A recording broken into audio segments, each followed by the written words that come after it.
nuestra invitada es archiconocida por todas, pero bueno, hemos pensado que estaría bien pues ponerla un poquito en contexto de su biografía, de cómo fueron sus inicios. Así que tengo un pequeñito texto que si os parece lo voy a leer para que sepamos de dónde partimos. Victoria es nieta de Santiago de Seus Font, que es un médico ginecólogo que en 1923 preconizó que las parturientas fueran al hospital para no tener que sufrir el parirás con dolor. Que la Iglesia, pues ya sabemos qué es lo que decía, ¿no? Asistió a colegios progresistas para la época, como el Colegio Andersen y el Colegio Betania, ambos en Barcelona. Victoria estudió Filosofía y Letras en la Universidad Autónoma de Barcelona y toda esa información la podemos ver en su página web, ¿no? Más detalles, ¿no? En 1972 formó parte de un grupo feminista con Mireia Bofill, con Luz Helena, con Ana Díaz Plaja, con Maite Arbó, con María José Ragué, y al que ocasionalmente asistía pues también Mari Chordá, que todas conocemos, y también con Nuria Pompeya. Victoria fue muy amiga de Elena Valentí, esa escritora, traductora feminista, y que fue la amante de Gabriel Ferrater. En 1972 también abandonó el domicilio familiar para ir a vivir con su compañero, Miguel Briongos, en la llamada Comuna, que en realidad no era una comuna, pero que estaba en la calle Génova 23 de Barcelona, en donde residía Pau Maragall, Víctor Jou, que es el creador mítico de Celeste, Joan Brossa, Marta Pesarrodona, perdón, y Carmina Roig, que es la hermana de la tristemente fallecida Montserrat Roig. Pues con este preámbulo, si os parece, pues vamos a iniciar la tertulia con una preguntita muy al hilo, ¿no? Que dice, ¿cómo fue el abandono de tu hogar familiar, Victoria? Sí, esto lo he empezado a explicar muy recientemente porque antes las mujeres no explicábamos casi nunca cosas de nuestra vida privada. No sé si estáis de acuerdo en esto. Y encuentro que es muy interesante porque en el año 72 no tanta gente abandonaba el domicilio familiar, no tantas mujeres, porque de entrada tenías que tener un trabajo, que entonces no era difícil como ahora, pero sobre todo que mi familia era una familia burguesa tradicional y entonces te exponías a muchas cosas. En las memorias que estoy haciendo explico que en realidad por unos meses me podían haber enviado a la policía, porque hasta que no tenías 21 no eras mayor de edad. Y entonces esto fue un episodio como dramático en mi familia, porque yo dije que me iba y mi madre, que en otras cosas era abierta de miras, pero no en lo sexual, dijo, bueno, esto es un nombre de 4 letras, que evidentemente quería decir puta, nada más que esto. Y comprenderéis que para mí fue un choque, pero yo era muy rebelde y guerrera y dije, bueno, yo me voy de todas maneras. Y arriesgándome un poco, pero en fin. Y este fue el episodio que luego, comentado con amigas y tal, no había tanta gente que se fuera a vivir con un chico en el año 72. O sea que fue bastante fuerte para mi vida privada. Y bueno, con él viví 7 años, luego me separé y luego tuve otra pareja, siempre sin casarme. Uh-huh. Que es un punto importante lo de sin casarse, ¿no? Sí. Porque, bueno, en aquella Bueno, pues época casi era la manera de liberarse de la familia, ¿no? claro, o sea, Tenerse que mis dos casar y hermanas se organizarla más casaron, parda todavía, ¿no? exacto, las amigas se casaban para liberarse de la familia, muchas, y yo era un poco ácrata quizás, a pesar de ser muy seria en el trabajo, y entonces me era igual lo de los papeles, y nunca me he casado con papeles. ¿Fue por aquellos años, Victoria, cuando estuviste en Nueva York o fue después? Bueno, entonces, dijéramos que también hay otra cosa que quería resaltar, que las mujeres siempre dicen que nos hacen falta referentes y para mí antes de hablarte de Nueva York te diré que en la carrera un referente para mí estupendo femenino fue María Luisa Borràs, que era una gran crítica de arte y ya tristemente fallecida. Y entonces era una persona muy culta, muy inteligente, muy internacional y claro, yo no sabía si hacer sociología, historia, psicología, lo típico del despiste de los 20 años y con el ejemplo de María Luisa y también de un gran historiador de arte que era José Milicua, pues decidí que me hacía historiadora de arte y que me abocaba al arte contemporáneo. Y entonces en el 79, lo que tú me has preguntado, pedí una beca Fulbright que me dieron y me fui a Nueva York 2 años porque te la podían renovar. Y esto fue una experiencia brutal en el sentido que el primer año yo creo que se me caían las lágrimas al bajar al metro, o sea, fue muy duro porque estaba recién separada de Miguel y vivía sola en aquella ciudad tan bestia y además sin hablar casi inglés.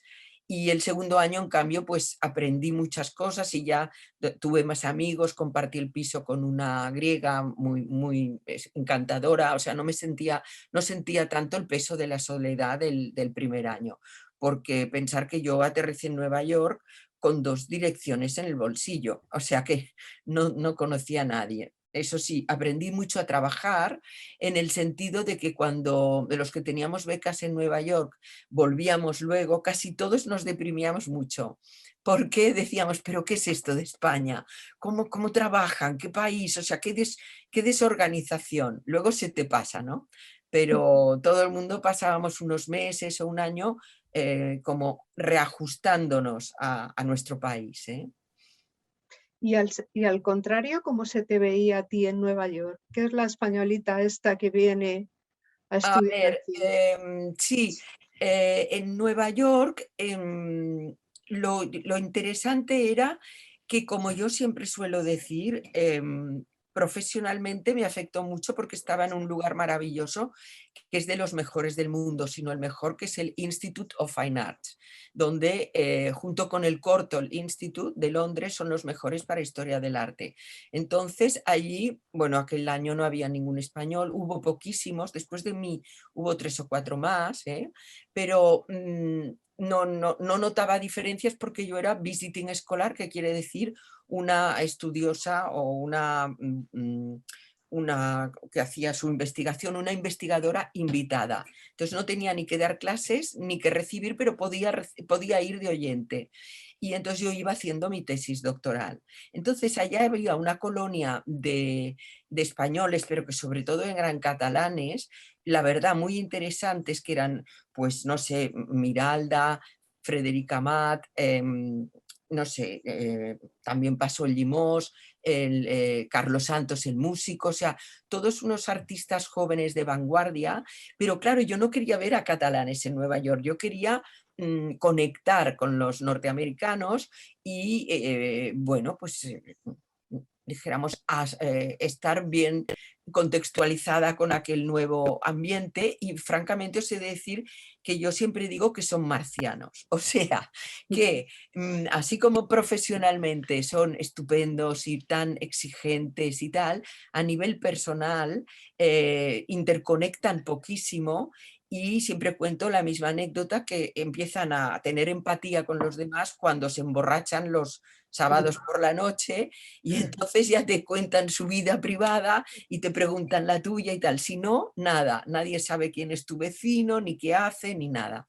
Por lo tanto, fue una experiencia dura, pero para mí muy interesante. Y también, claro, aprendí a vivir sola, porque yo venía de irme de mi casa, pero de vivir 7 años con un compañero. O sea que era la libertad total, pero era muy duro, os he de decir.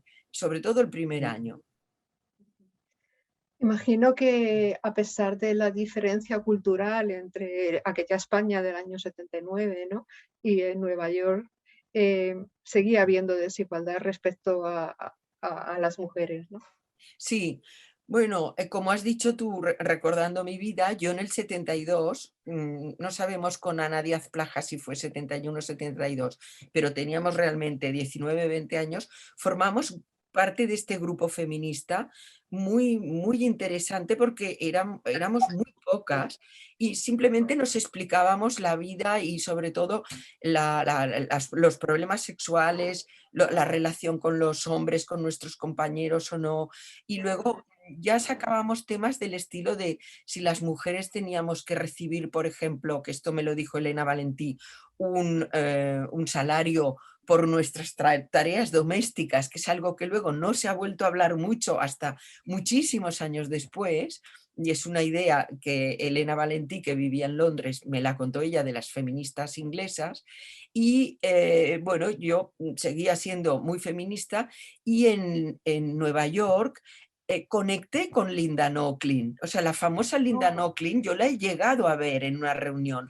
Y un día de estos quiero subir a un altillo porque tengo todos unos documentos de mi etapa de Nueva York que creo que deben ser interesantísimos, de revistas que compraba, quizás reuniones donde yo asistía, pero tampoco fueron tantísimas, pero recuerdo haber ido a 3 o 4 reuniones de las feministas norteamericanas. Entonces, como mi inglés, yo no hablaba nada porque mi inglés el primer año luego ya fue mejor, pero era tímida y era joven, o sea, no participaba mucho, pero yo las vi mucho más guerreras que en España, porque, entenderme, también llevaban como más años luchando y aunque fuera también muy nuevo, pero yo las vi más evolucionadas y más batalladoras, ¿eh? Y claro, cuando una es joven, no te das cuenta de la discriminación. No sé si os pasa a las mayores de aquí, que tenéis un poco mi edad, yo tengo 69, que a veces me entrevistaban cuando tenía 30, 40, hasta 50 años, y yo decía, no, yo no veo diferencias, pero claro que luego las he visto. Las diferencias son que no solo accedes a los mismos puestos, que eres de entrada menos competitiva, al menos mi generación, que los hombres, que, bueno, yo en Nueva York lo que veía era que, bueno, yo no tenía que hacer de camarera porque tenía una beca, pero, por ejemplo, había alguna otra estudiante extranjera en el Instituto Fine Arts que sí que hacía de camarera e incluso de escort, o sea, solo de acompañar, que esto me dejó muy, muy parada. No era una prostitución, era acompañar, con lo cual ellas se pagaban los estudios. Y imaginaros cómo estaba la cosa, ¿no? Entonces, lo que yo notaba era que había en aquellas épocas más hombres que mujeres estudiando y con acceso a los puestos importantes, como siempre hasta ahora, que incluso no es tampoco paritario. La cosa ha mejorado mucho, tengo que decir, Concha, yo creo, aunque hay que luchar para que estemos igual. Hemos mejorado mucho, pero aunque... Queda mucho. Sí. Ay, te oigo un poco mal, Pilar. Ya, bueno, ahora. Vale, solamente decir, antes de que pases, Victoria, de Nueva York, comentarte que claro, me estaba recordando yo lo mismo, porque también estuve... Ahora no te oigo. Te oye mal. Bueno, ahora. Bueno, solamente decir, Victoria, que estoy recordando que a mí me pasó lo mismo, también estuve con una beca Fulbright de los mismos años que ella, y me pasó esta... Te oigo mal. No sé, te oímos un poco mal ahora, a la mitad. Te oye mal. Recórtalo. ¿Qué te pasaba? No.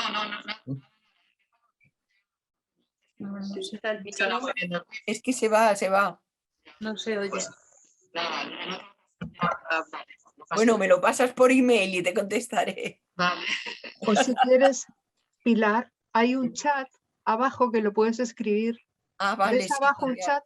Bueno, sí, pero sí lo veo. Vale. No, sí, pónmelo. Que no pasa nada. Vale. Simplemente luego ya...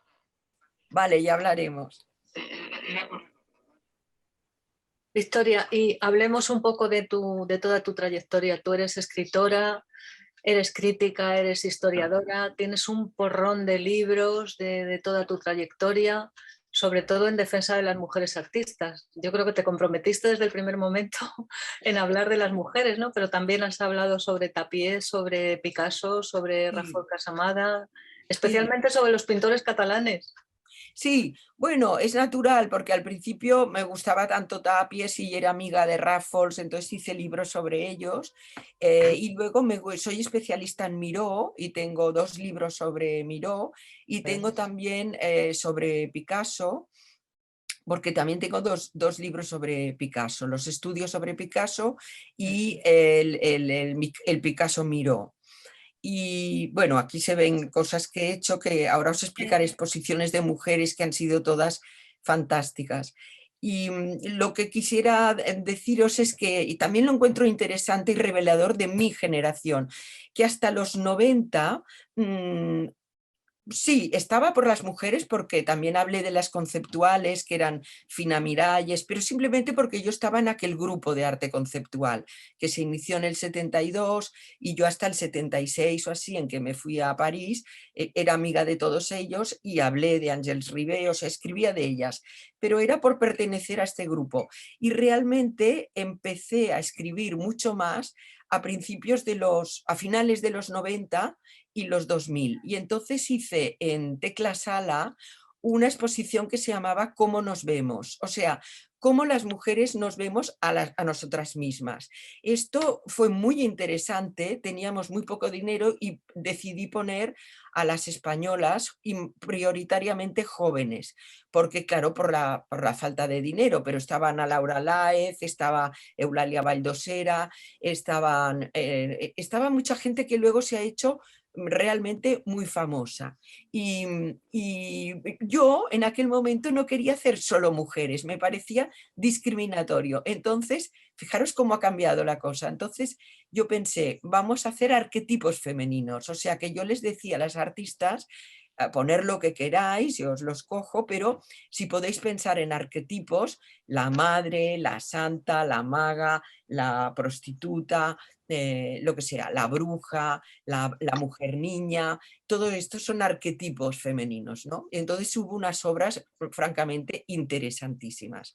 Luego ya hice el Amazonas con pincel, pero también en Tecla Sala expuse, que os lo he traído aquí, por ejemplo, a Sara Lucas, y lo expuse en un momento en que Sara empezaba a ser famosa, pero fue una exposición magnífica y que ahora que es archiconocidísima, en todos los libros he visto que sale nuestra exposición de Tecla Sala, porque como le dejábamos total libertad, empezó a hacer estas cosas tan sexuales, ella con los huevos fritos, o un pollo atravesado por un neón, etcétera, etcétera. Y bueno, consecuencia, con imaginación y contactos puedes hacer cosas con poco dinero, siempre que tengas una buena empatía con la artista. La invitamos 15 días a un hotelito muy barato de las Ramblas y ella se lo pasó estupendo, hizo una exposición magnífica y nosotros estábamos realmente emocionadas de tenerla, ¿no? Y entonces en el año 6 está el Amazonas con pincel, que creo que es el primer, junto a Una cosa de Mar Villaspesa, creo que es el primer libro sobre mujeres artistas en español. Y en el prólogo ya decía que unos años antes quizás no me hubiera atrevido y que entonces decidí ya que sí, que la visibilidad de las mujeres era muchísimo menor y que yo al principio quería solo poner, no sé, 20 o 30 y me salían ya casi sin pensar 77 mujeres. Y ahora lo que hemos reeditado, que es en 2 volúmenes, ya hay muchas más en el primero y muchas más en el segundo. Y realmente me he dejado pues 30 o 40 o 50 en el tintero, ya no digamos españolas, sino jóvenes. O sea que me he tenido que parar este es el segundo volumen, me he tenido que parar en las que ahora tienen 60 años, no que tengan 30 porque realmente no cabían. Me imagino que el hecho de publicar Amazonas con pincel fue fantástico y tienes que tener un montón de anécdotas alrededor de ese libro, ¿no? Que ahora Sí, además con esta nueva publicación lo tendrás como muy latente. Cuéntanos cosas sí. sobre él Bueno, porque es es como el curioso, ABC, ¿no? sí, porque me he ido a mirar las reseñas y bueno, Laura Freixas creo que escribió algo, o sea, tampoco hubo tantas, pero lo que sí era periodísticamente era muy interesante, esto sí que hubo, más que reseñas especializadas, porque realmente se dieron cuenta que era el primero. Y entonces había mucho la palabra olvidadas, dejadas de lado, silenciadas, ocultas, poco visibilizadas. Y yo enseguida dije que era un libro solo de divulgación, pero que me parecía fundamental, porque lo bonito fue la respuesta del público. O sea, me llamó el editor en el año 2006, que era Destino, y bueno, yo estaba dando una conferencia por ahí, por España, y me dijo, ay, es que la felicito, la felicito. Digo, ¿pero por qué? Dice, es que hemos vendido 1000 en un mes. O sea Madre que mía. imagínate, madre mía, con lo que cuesta vender libros y más de arte. O sea que Ujú. estoy muy contenta de Destino y muy contenta de la... Entonces yo lo quería reeditar al cabo de 2 o 3 años porque se agotó, y entonces ya vino un poco la crisis y cuesta de reeditar hasta que María Luisa Samarán, la magnífica editora de SD Editions, pues le ha puesto mucho amor y lo ha hecho muy bien en estos 2 volúmenes. Qué bien, qué bien. Y de todas esas artistas que tú has estudiado, ¿nos dirías 5? Ah, uy, A a ver, título personal, ¿qué a 5 título te han personal. impactado que no Bueno, esperabas? voy a mirar la lista Perdona, bueno, ¿podéis silenciar los micrófonos, por favor? ah, ¿de los 2 volúmenes o de uno? Porque claro, Las hay que tú tantos. quieras, Ah, las que tú vale. quieras. Bueno, del primer Las que te volumen. venga a la cabeza Vale, de... sí, sí. Del primer volumen a mí me apasionan las constructivistas rusas, o sea, la Popova, la Goncharova, todas estas, Alexandra Exter, porque fueron a la vez muy revolucionarias. Y también yo digo que cuando hay grupos, que esto es muy bueno, cuando hay grupos salen más mujeres, como en el constructivismo ruso y en el surrealismo, porque realmente bueno, se ayudan, hay empatía entre ellos y van como un grupo, ¿vale? También he de decir que, por ejemplo, con el dadaísmo o el surrealismo, que son 2 movimientos que a mí me apasionan, hubo machismo. O sea, por ejemplo, Anna Höck, que me gusta mucho sus collages, pues tiene collages muy críticos con Raúl Hausmann, que era otro dadaísta por machismo, por la parte de él, y en el surrealismo, que ahora podemos hablar un poco de Dora Maar, si queréis, que es mi otra gran especialidad, pues por un lado Breton las publicaba, o sea que Breton no era el más machista de todos ellos, pero a las reuniones eran mayoritariamente hombres y iba, por ejemplo, pues no sé, estaba Toyen y quizás estaba, bueno, en algunas Dora Maar y las novias, podríamos decir, o alguna mujer, y evidentemente Jacqueline Lambert. Pero hay muchas mujeres luego sueltas que han sido reivindicadas del segundo surrealismo, pero en el primero era mucho más masculino. Y entonces yo te diría que, por ejemplo, más recientes, bueno, a mí me hacen mucha gracia las Sarah Lucas y Tracy Emin, porque las encuentro gamberras en el mejor sentido de la palabra, que quiere decir radicales y que tienen esta desfachatez tan, por otro lado, con humor inglés que me gusta mucho. Me gusta mucho Mona Hatoum porque ella es tanto política como feminista, sin ser feminista de primer grado, o sea, en el sentido de que evidentemente siempre aquello es metafórico, pero enseguida lo ves, que es la opresión del ámbito familiar o lo que sea, o la violencia masculina. Y bueno, yo te diría que en España yo soy muy fan de Carmen Calvo, muchísimo. Me parece que ella es la que, ¿cómo te diría?, hace un repaso muy crítico a la España franquista y muy, muy patriarcal de los años 50 y 60 y hasta 70, y lo hace salvajemente, pero también con humor negro, y es una gran profesional. Y luego tenemos muy buenas en España, o sea, en este segundo volumen yo he incluido Soledad Sevilla, he incluido Àngels Ribé, y ya teníamos Esther Ferrer, que la considero buenísima, y Susana Solano. Pero bueno, es que a mí me gustan mucho. Por ejemplo, Paula Rego es otra de mis predilectas. Y Paula Rego, cuando yo hice el Como nos vemos en Madrid, que lo hice muy pequeñita, un poco abreviada, en el Círculo de Bellas Artes, pasó a ver la exposición y me dejó una notita felicitándome. O sea que, aunque fuera hace muchos años, bueno, yo estoy enormemente agradecida porque era ya una figura mundial y me dejó una notita para decir que le había encantado aquella pequeñita exposición de mujeres. Pero en fin, los gustos son personales siempre. Claro. Mm. Pues seguro que te gustará saber que inauguramos estas tertulias virtuales por culpa de la pandemia. Claro, antes la hacíamos en persona, ¿no? Entre dos, ¿no? Pero bueno, todo tiene su parte buena y su parte mala. La parte buena es que podemos conectar con personas que territorialmente están más lejos, ¿no? Y Claro. aquella primera tertulia virtual fue con Carmen Calvo. ¡Ah, Así qué que bien! fíjate qué nivelazo tenemos. Sí, sí, Carmen sí. Calvo, Victoria Convalía. No, es que bueno, Carmen es fuera de serie Y y luego está es muy que es bien un todos los premios encanto. que le han dado. A título personal, luego es que da gusto hablar con ella, es majísima. Exacto, y de una generosidad total y trabajadora. Además, esto que también decimos de las mujeres, con la crisis le faltó un ayudante, no sé qué, no sé cuántos, me lo explicaba todo porque ya nos hemos convertido en amigas y te das cuenta de que nosotros siempre lo acabamos haciendo todo nosotras, ¿no? O sea, ay, telefonear, ay, el email, ay, esto, ay, lo otro. Y yo no me quejo porque no tengo hijos, pero encuentro que las que sois madres o las que son madres, bueno, ya son para mí unas heroínas, o sea, tienen muchísimo mérito. Si quieres hablamos de Dora Maar, Sí, que sí. es una de mis, Claro, claro, es mi claro. preferida, podríamos decir. ¿Eh? ¿Cómo?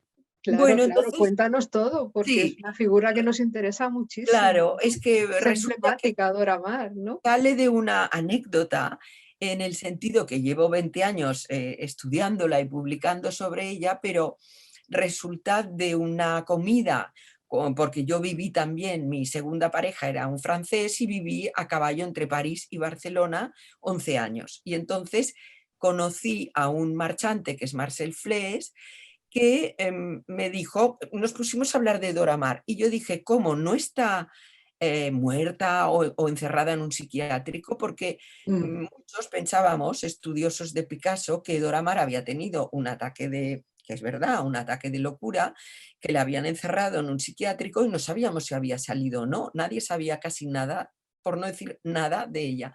Entonces Marcel me dijo, no, no, está viva y vive tan solo a 10 calles de tu casa, en París, en el barrio latino. Y entonces yo le dije, bueno, me encantaría entrevistarla.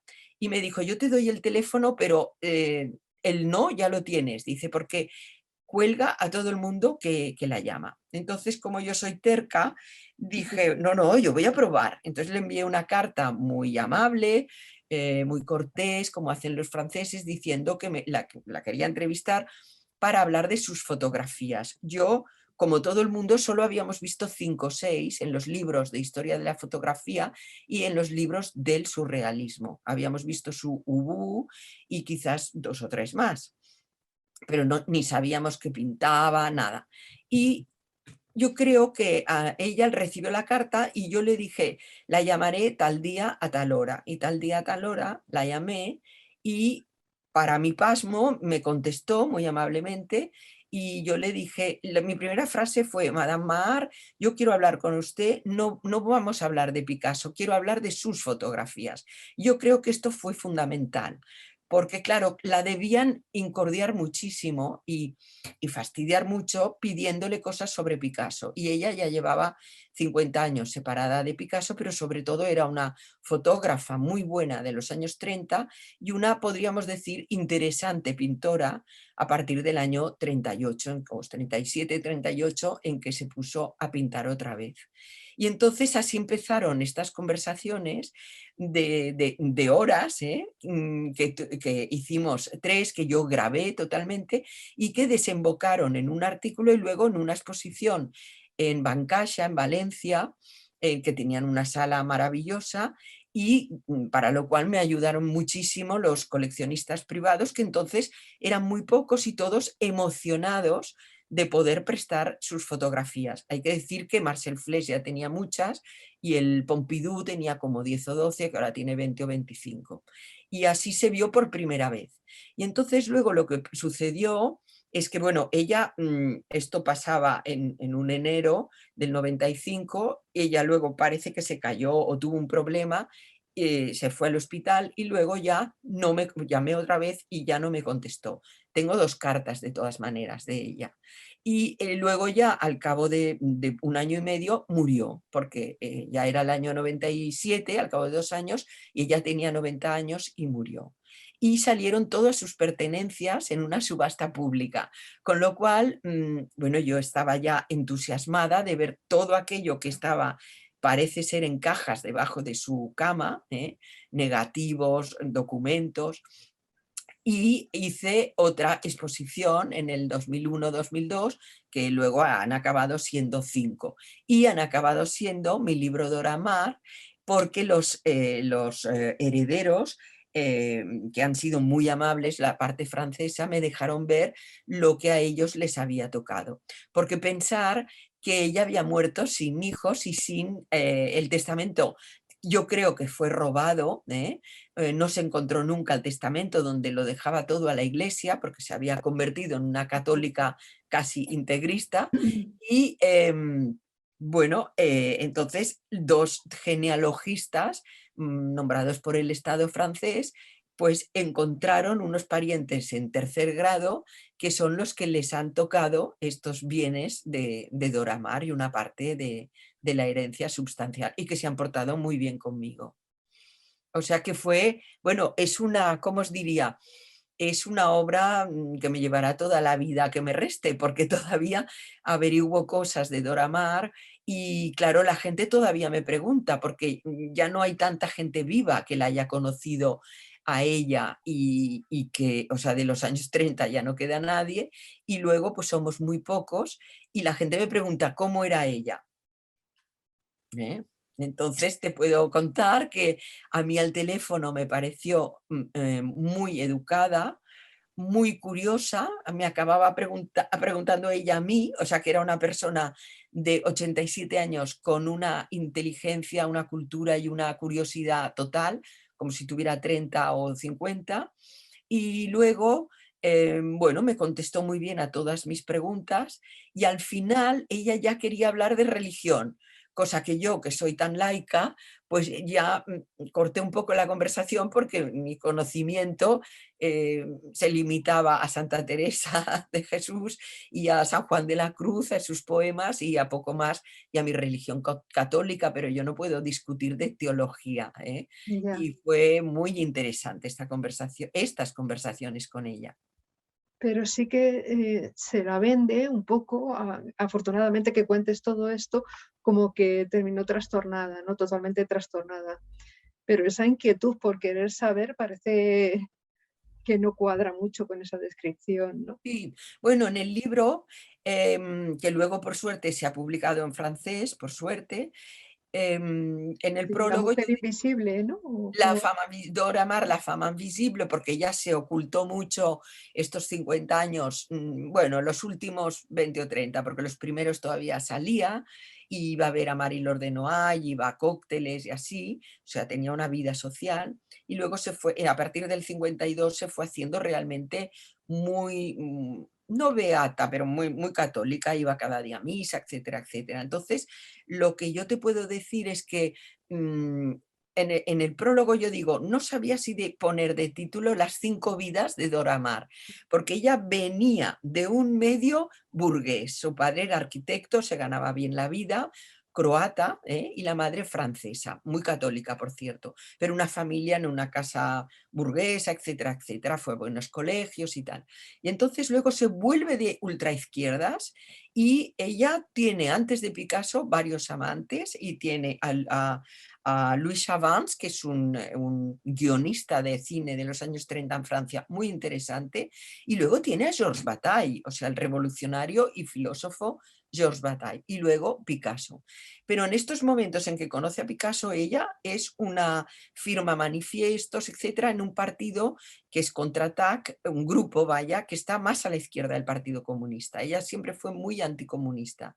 Y luego conoce a Picasso y se nos vuelve, o sea, se vuelve, llamémosle la amante de Picasso, que es lo que todo el mundo, ella salía en los libros solo así, como La femme qui pleure, la mujer que llora, tantas veces reproducida y pintada por Picasso, y como la abandonada por Picasso y una mártir, una sufriente, y luego pasa toda esta época recluida, que sería la mujer escondida o invisible que ella misma quiso ser. Pero yo entrevisté como a, no sé cuánta gente, pero más de 50 personas. Entonces, había gente que la había conocido todavía en el año 94, cuando empecé a entrevistar a gente, y me decían, no, me daba muchos consejos así a mí, o sea, una persona muy vital, ¿vale?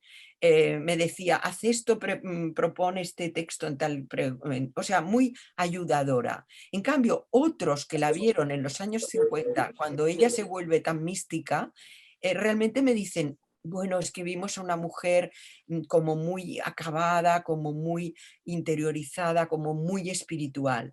Y otros todavía, como Anne de Staël, que es la hija del pintor de Staël, me dijo, sí, muy espiritual, muy recluida, pero con una especie de superioridad intelectual y espiritual. Dice, y a mí, que era una niña, me dijo, bueno, tú si tienes poemas escritos y tal, no los enseñes a todo el mundo, guárdatelos un poco y enséñalos a unas personas escogidas. O sea, era realmente no un personaje, una persona interesantísima. Y por eso tal vez, bueno, no solo por guapa, sino por inteligente, Picasso la escogió. Y además gran parte del seguimiento del Guernica es gracias a ella, ¿no? Toda la Exacto. serie fotográfica que hizo, ¿no? Y cuando Picasso la conoce como gran fotógrafa, ¿eh? La conoce en el 7 de enero del 36. Y, antes de hacerse amantes, o sea, entre enero bueno, y junio, julio, que se hacen amantes, ella ya va como fotógrafa a hacerle un, un reportaje, o sea que se conocen siendo ella una profesional. Y claro, ya cuando se convierten en amantes, lo más natural es que ella fotografíe el Guernica porque está allí cada día, aunque no vivieran bajo el mismo techo, se veían diariamente. Y Brassai dijo, hombre, yo ya había fotografiado las esculturas de Picasso en los años 30, pero lo natural es que fuera Dora Maar, que estaba mejor colocada que yo, dice, très bien placée, para fotografiar el Guernica. O sea que tenemos la evolución del Guernica gracias a ella. Seguro que hay Bueno, más preguntas entre nuestras amigas. Nos hemos quedado, tuvo que ser un personaje fascinante y tener la Fascinante, ¿eh? oportunidad de charlar con ella, Bueno, maravilloso. y lo bueno es que todo el mundo me decía, no le hable de Picasso, no le hable de Picasso. Picasso la abandonó y piense que le dieron electroshocks, cosa que es verdad, ¿eh? Porque entonces ella, al ser abandonada de golpe, eh, tuvo efectivamente lo que se llama un brote psicótico. Y entonces Paul Éluard, Picasso pide ayuda a Paul Éluard, la ingresan en una clínica que yo descubrí y pongo por primera vez en mi libro, que era una clínica elegante, o sea, no en un sitio horrendo, pero es que era lo que se hacía hasta los años 70 y aún hoy en día hay quien da electroshocks de otra manera. Y entonces me decían esto, no, no le hable de Picasso porque le colgará el teléfono. Y entonces yo no quería hablar de Picasso, lo que pasa que con el Guernica, como ha dicho Concha con razón, salió inmediatamente la palabra Picasso. Y entonces yo, bueno, yo te diría como buena periodista o como buena historiadora de arte, y pensé, aquí le tienes que sacar alguna frase. Y entonces yo le dije, claro, porque usted estaba ya con el de Guernica, pero luego de esto ya se puso a pintar. Y claro, es que usted estaba con Picasso, que también era un pintor. Y dije, qué dificultad, porque las parejas de artistas en general bueno, puede haber una gran competitividad o bien se pueden ayudar. Digo, ¿qué le decía Picasso? Y así yo ya había metido la palabra Picasso en mi pregunta. Y entonces ella dijo, me decía, hay que continuar, cosa que está muy bien, es lo normal sería lo normal y suele ser lo normal entre artistas. Entonces yo también aproveché para decirle, ah, pero qué bien, porque claro, Picasso tenía fama de ser muy machista, así mismo, ¿eh? Y yo le dije, lo era, pero con una vocecita, así haciéndome un poco la tonta. Y entonces ella me dijo, bueno, y era muy hombre, il était très homme, y muy detentador de sus derechos. Esto es como decir, era machista de una manera muy diplomática y muy elegante.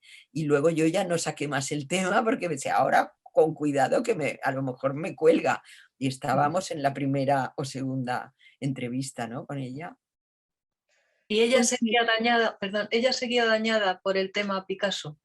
Bueno, mira, muy buena pregunta, Dora, porque yo lo que vi y detecté y cuento es que no en mi conversación, sino que si todas vosotras leéis otro libro muy interesante que se llama Picasso y Dora, de James Lord, que está en español, este libro, por un lado, yo le cogí un poco de manía, yo conocía a James Lord, que se hizo como el Chevalier Servant de Dora Maar, o sea, como el acompañante un año y medio de Dora Maar, porque era gay, la llevaba a los sitios, y realmente se enamoró de Dora Maar, él, a pesar de su homosexualidad. Pero cuenta, como se vieron tanto, cuenta cosas muy interesantes. Entonces, en estas conversaciones hablan muchísimo de Picasso y notas que Dora Maar pasa de la rabia a ser abandonada por Picasso y a decir, él me utilizó en todos estos retratos y me abandonó, o sea, lo deja muy mal, y al final del libro notas que ella tiene mucho respeto por Picasso, ¿vale? Que sí que también me lo dijo a mí en un momento dado, ahora he hecho memoria, en nuestra conversación. Me dijo que en Guernica había puesto, que esto lo sabe todo el mundo, en una fase, la cuarta o la quinta o la sexta, papel pintado. Y entonces ella se iba animando a explicarme cómo se hizo el Guernica, que quiere decir evidentemente que respetaba a Picasso y lo admiraba mucho, ¿no? Entonces me dijo, bueno, es que Picasso tenía rollos y rollos de papel pintado que los guardaba para sus papier collé, los había utilizado en el cubismo, igual que su padre había puesto trozos de papel blanco en algunas composiciones para ver las luces y sombras. O sea que un poco más, yo noté que ella lo defendía artísticamente y evidentemente como persona todavía quizás estaba herida. Pues muy bien, sí.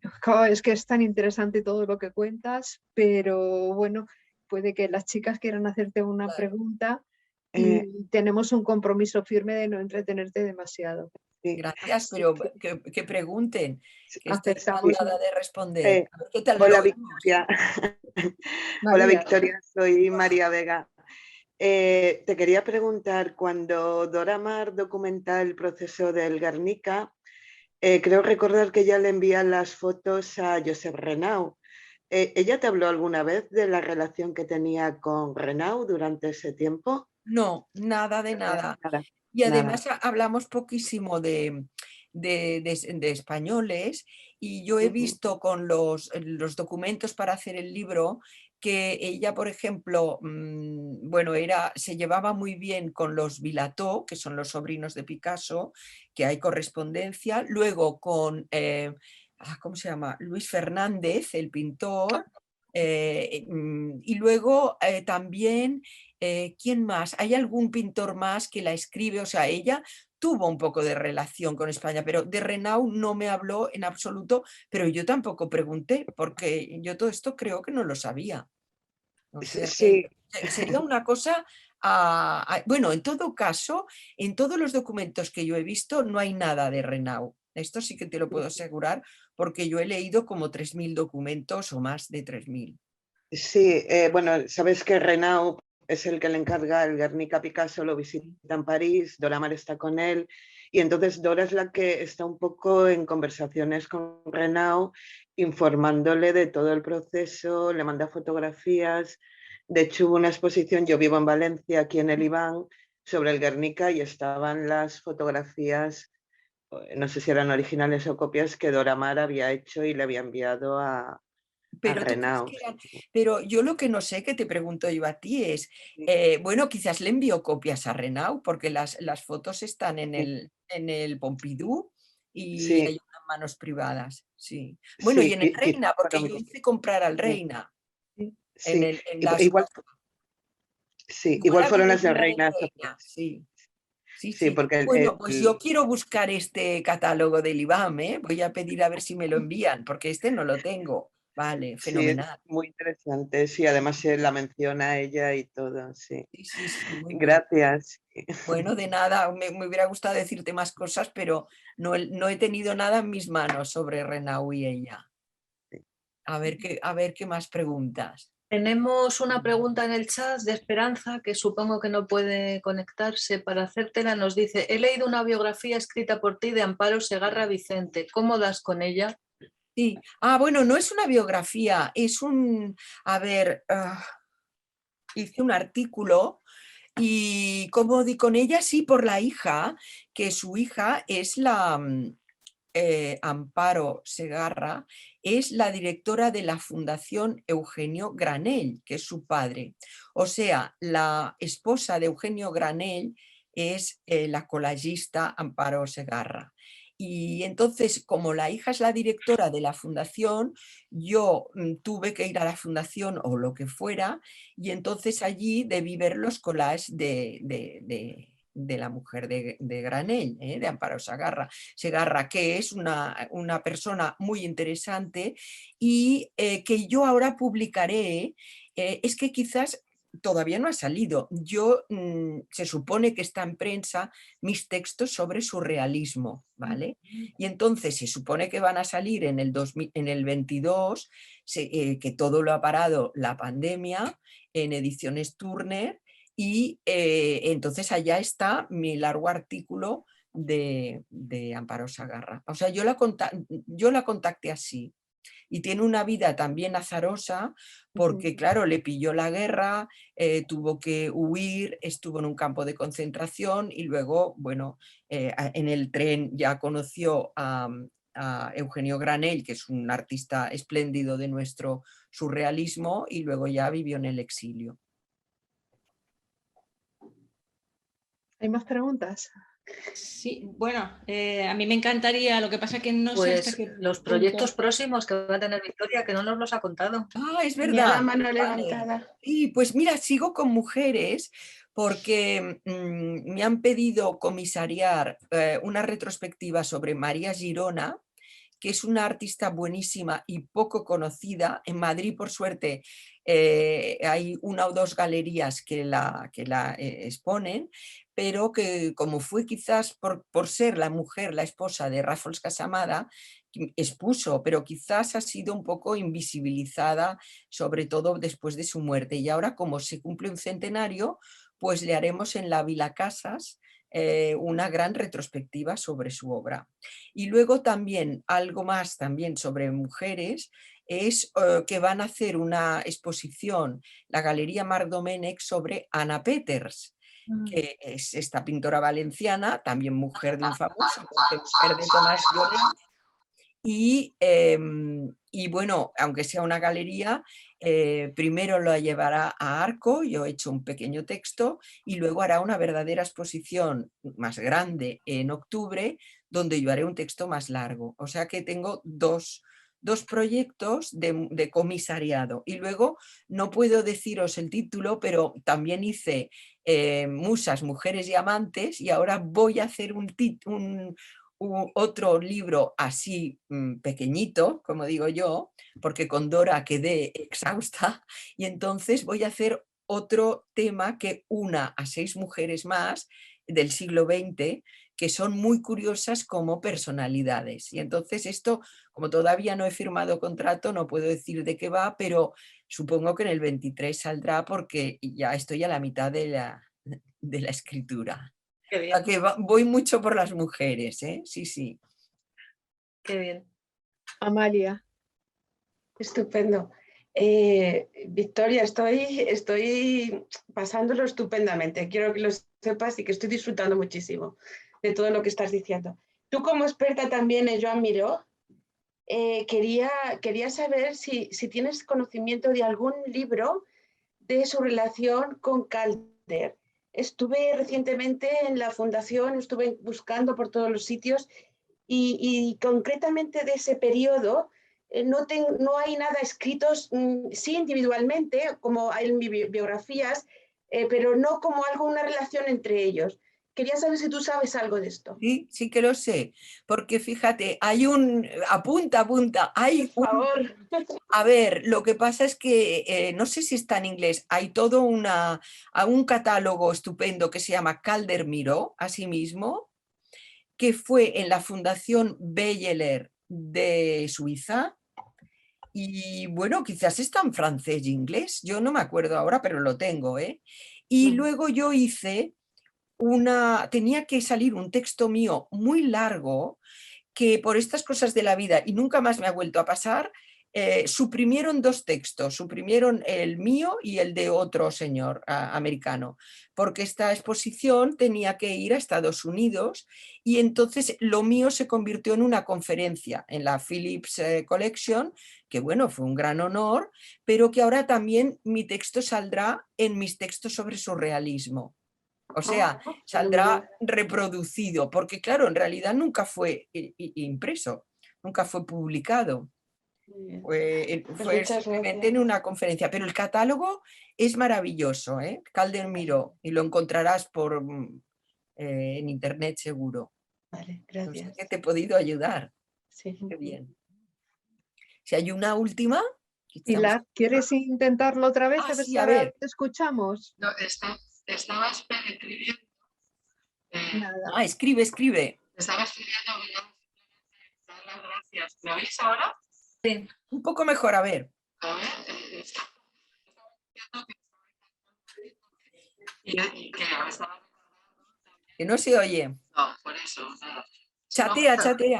Por eso, es que no sé si ya se hace, también estoy intentando enviar, ¿cómo se envía? Soy muy torpe, pero bueno, enviar el chat, todo.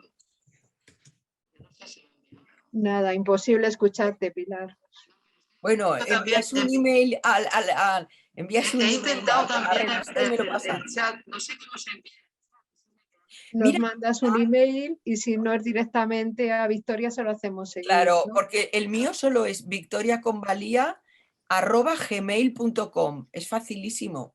Vale, muy bien, pues ¿Eh? ya te Sin escribo yo. punto ni nada. Victoria Convalía. Bueno, Ya vale, está. pues muchas gracias, Victoria, me ha encantado verte. A mí también verte. Y Mercedes quería hacer una última pregunta, ¿verdad?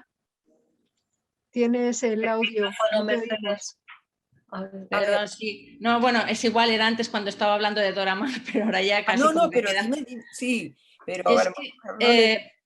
y a lo mejor es un poco extenso porque a mí vamos a ver, siempre me ha llamado mucho la atención la diferencia, bueno, ya sabemos que era una mujer brillante, luminosa, adelantadísima a su época cuando conoció a su querido amante y después de 8 años, ¿tú cómo crees que, o sea, aparte de la depresión brutal, ¿tú crees que realmente hubo maltrato psíquico? Yo creo que sí, es mi opinión personal, no tengo fundamento ni nada que pueda justificarlo. ¿Cómo crees que influyó en su obra? Ya no digo tanto en la persona, porque obviamente quedó destrozada, sino a nivel creativo. Sí, me he olvidado de decirlo, porque esto es lo que también unas feministas de Barcelona me preguntaron y yo creo que él sí que era un maltratador psicológico. Porque no lo digo solo yo, que lo digo, siempre digo que se tiene que separar la obra pictórica y la vida personal y que se tiene que explicar, pero en un contexto, no sé, en un libro o en un artículo o a lo mejor en una cartela o en una hoja de sala, pero en fin, yo creo que sí que lo fue porque además me lo han dicho me lo dijo una historiadora de arte que la conoció muy bien en Nueva York, que ya era mayor y ahora pobre también ya ha fallecido, y me dijo, qué mal se portó Picasso con Dora, con el abandono. Luego, claro, esto lo leeréis en el libro de James Lord, y por ejemplo en el libro de François Gillot, ¿no? Que no sé si carga las tintas, pero evidentemente Picasso yo creo que debía ser bastante bipolar, porque unos días, y sobre todo al principio de su relación, la veía como guapa, ensalzada, es muy lista, Dora dice tal cosa, Dora dice tal otra, y luego realmente la hizo sufrir mucho, sobre todo por celos, pero eran celos fundados, pero eran celos a ver, no solo fundados, sino que a Picasso le gustaba mucho, era muy perverso, hacer sufrir a la gente, hombres y mujeres, porque también ponía de concurrentes y rivales a sus galeristas, o sea, no solo con Dora. Entonces, esto es evidente que es así, o sea, él fue un maltratador psicológico, como tantos otros hombres, ¿entiendes? O sea, y tantos otros artistas que no lo dicen, porque una cosa es que tú estés solo por tu arte, como dijo Matisse, dijo yo, primero viene mi arte y luego mi familia. Esto lo dicen casi todos los artistas, ¿eh? Pero otra cosa es ser un maltratador psicológico. En esto yo diría que sí, y lo diría convencida. Sí, y en su obra, ¿qué quieres que te diga? Luego se puso a pintar y lo que es evidente es que buscó refugio en la religión como un refugio y en el psicoanálisis, que lo hizo con Lacan durante 7 años y que realmente también la salvó, porque hay gente que dice, fue Lacan que la hizo ir hacia la religión, pero esto se lo pude preguntar directamente y me dijo, no, no fue Lacan. Como no era Picasso, se lo pude preguntar. Me dijo, no, je suis retourné a la religión de mon enfance, o sea, he vuelto a la religión de mi infancia, como queriendo decir, ya era católica, he vuelto a esto. Y bueno, yo creo que era un agarradero ético y moral y espiritual para no suicidarse. Sí.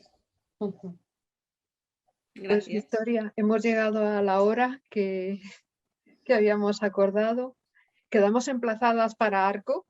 Quedamos emplazadas para Arco. Ya nos pasaremos un email para hacer un cafecito o lo que sea.